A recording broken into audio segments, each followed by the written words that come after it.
Hello everyone, Dan Keep You Can Do Physiology More, and today is day 4 of cardio for JKD. Okay, so as a Jeet artist, what must we do? We must continue to embrace discomfort in many ways. That is one key component of Jeet is embracing more and more discomfort. That's where the whole thing, 60% conditioning and 40% technique and other training comes into play, which I want to elaborate on that a little bit. What that means is, out of all of your training, 60% should be primarily focused on conditioning. You can combine different techniques with conditioning, but you must make your training 60% of that conditioning. The other 40%, when I say technique and other type training, not just technique, I'm talking that 40% is a combination of technique training or technical training, stamina, speed, strength, things like that, okay? So we got to be keeping these things in mind. So now you can combine some of the 40% with the 60%. What do I mean by that? What I mean by that is this. 60% is conditioning. However, just like me with every single one of my training sessions, I make it into a conditioning aspect. So if I'm doing strength training,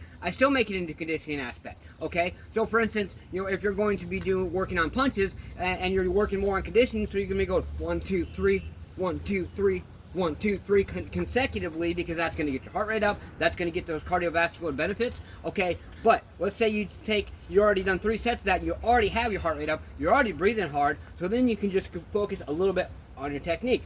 Boom, boom, boom, boom. Then the next set, boom, boom, boom, boom, boom, boom, boom, boom, boom, boom. Embrace, embrace, embrace. Enhance as much as possible. I wanted to clarify that 60% conditioning and the other 40%, they can be combined together, but also that 40% is not just technique training. That is a combination of your strength, your speed, your agility, things like that. So keep that in mind. If you have any questions, concerns, or if I didn't clarify enough, please let me know. Let's do these things and embrace that discomfort today. Let's stay motivated, believe in yourself, believe you can do it, and believe that you deserve it. Smash punch, kick that like button, just don't break it. Let's get on and do something. Do more than what you did yesterday. Get your ass up today and grind. What have you done today to push yourself, to grind, to embrace that discomfort? Push yourself. Let's go.